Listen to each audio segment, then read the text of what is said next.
안녕하세요. 소아청소년과 전문의 하정훈입니다.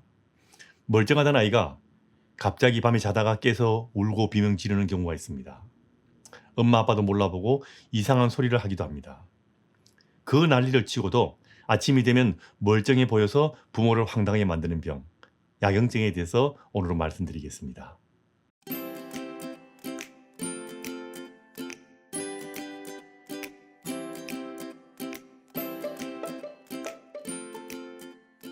소아과에서 말하는 야경증은 뇌가 아직 충분하게 발달하지 않은 아이들에게 잘 생기는 병입니다.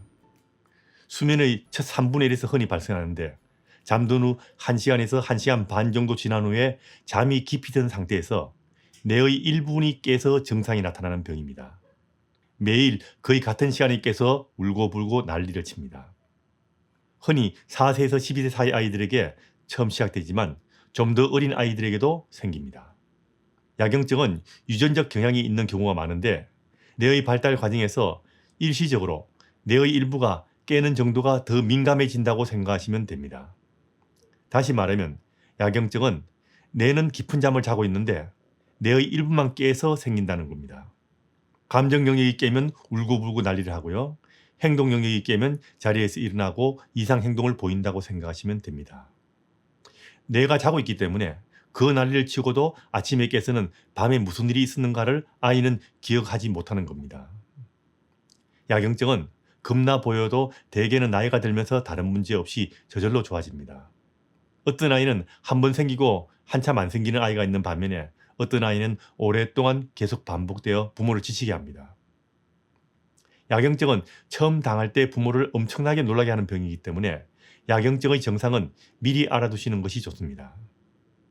야경증이 있으면 밤에 자다가 갑자기 벌떡 일어나서 겁에 질려 울어대고 소리를 지르기도 하고 엄마 아빠를 몰라보고 눈을 부릅뜨기도 하고 심장이 콩닥콩닥 뛰기도 하고 식은땀을 흘릴 때도 있고 흔들어 깨워도 정신을 못 차립니다.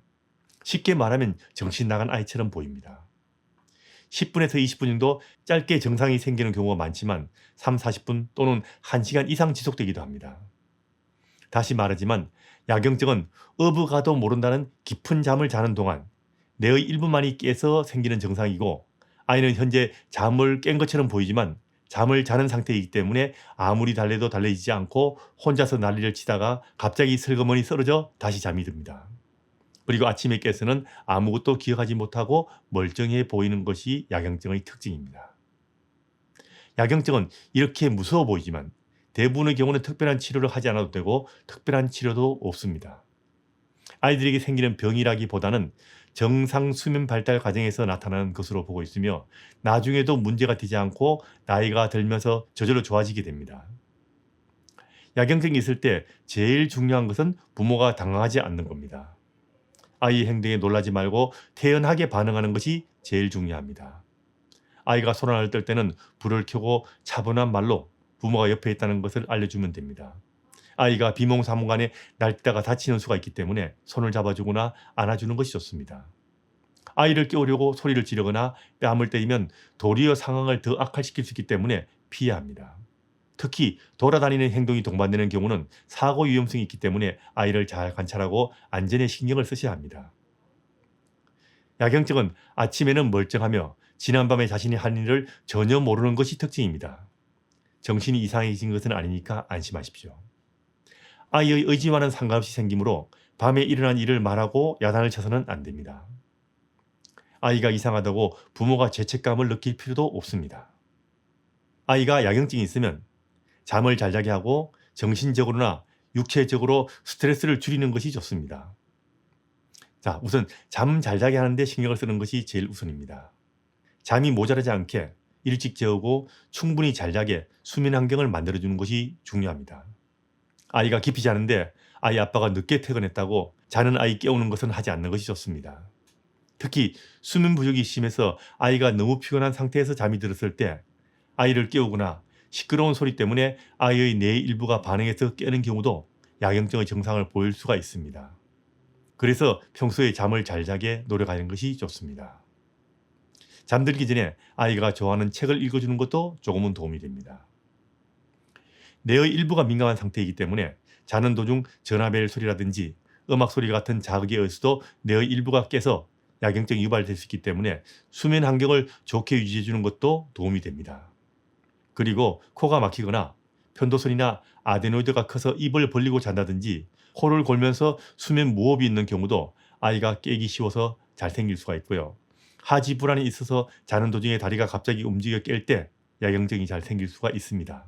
빈혈이 심해도 잘 생길 수 있기 때문에 평소 고기와 채소를 잘 먹이는 것이 좋습니다. 그 다음은 스트레스 줄이기입니다. 아이가 받는 스트레스를 줄이기 위해서 아이와 가족의 상태를 잘 파악하고 긴장을 줄이는 것이 좋습니다. 낮에 무서운 것을 보거나 너무 화려한 것을 보는 경우도 깊은 잠을 자는 도중에 뇌의 일부가 깨기 쉽기 때문에 피하는 것이 좋습니다. 특히 야경증이 심한 경우 부모도 잠을 잘 잘 수 없고 짜증이 날 수 있어 가족 간의 긴장이 더 높아지고 그럼 아이의 상태도 더 심해질 수 있기 때문에 부모가 느긋한 마음으로 아이를 대하는 것이 좋습니다. 하지만 밤에 깨서 운다고 다 야경증은 아닙니다. 우리나라에서는 아이들이 밤에 깨면 부모가 재우려고 반응을 하는 경우가 많은데 그럼 오히려 아이들은 더 깨서 놀거나 먹으려 하고 떼를 쓰는 경우가 많습니다. 이것과 야경증은 구분하셔야 됩니다. 제일 중요한 차이는 야경증과는 달리 달래지거나 대화가 되거나 기억을 한다는 점입니다. 물론 때가 심한 경우는 야경증과 구분하기 힘든 경우도 있지만 기본적으로 부모가 어느 정도는 그 이유를 알고 있습니다. 이런 경우는 부모가 나도 밤에 자야지라는 생각을 가지고 아이 우는 거 겁내지 말고 최대한 밤에 반응을 줄여가는 것이 중요합니다. 야경증이 있다고 의심되면 일단 소아청소년과 의사의 진료를 받아야 합니다. 드물지만 다른 병 때문에 야경증이 생길 수도 있습니다. 특히 고등학생 때처럼 나이가 들어서 야경증이 생기거나 야경증이 심한 경우나 수주 이상 야경증이 지속되어서 아이와 가족의 일상이 문제가 되거나 소음으로 인해서 이웃 간의 문제가 발생하거나 아이나 부모의 사회생활에 지장을 받는 경우 의사의 상담과 치료가 필요한 경우도 있습니다. 다음은 야경증에 대해서 흔히 물어보시는 질문들입니다. 알아두시면 도움이 될 겁니다. 야경증은 꿈과 연관이 있을까요? 아닙니다. 야경증은 깊은 잠을 자면서 생기는 것이기 때문에 얕은 잠에서 꾸는 꿈과는 연관이 없습니다. 악몽과 야경증의 차이는 뭔가요? 이렇게 물어보시는 분도 있습니다. 악몽은 아이가 기억을 하고 야경증은 기억을 하지 못한다는 것이 가장 큰 차이고요. 악몽은 주로 새벽에 깨는 것이고 야경증은 자고 얼마 되지 않아서 깬다는 점도 차이점입니다. 야경증이 있으면 아이 성장에 문제가 생깁니까? 이렇게 묻는 사람들은 제법 많습니다.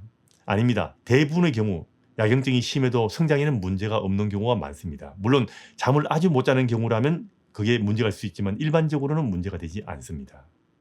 아이가 간혹 잠꼬대가 있는데 이런 아이에게 야경증이 생길까요? 이렇게 물어보시는 분도 있는데 이거는 조금 다른 이야기죠. 잠꼬대도 뇌의 일부가 깬다는 점에서는 마찬가지지만 이런 아이들이 야경증이 생길까봐 미리 걱정하실 필요는 없습니다.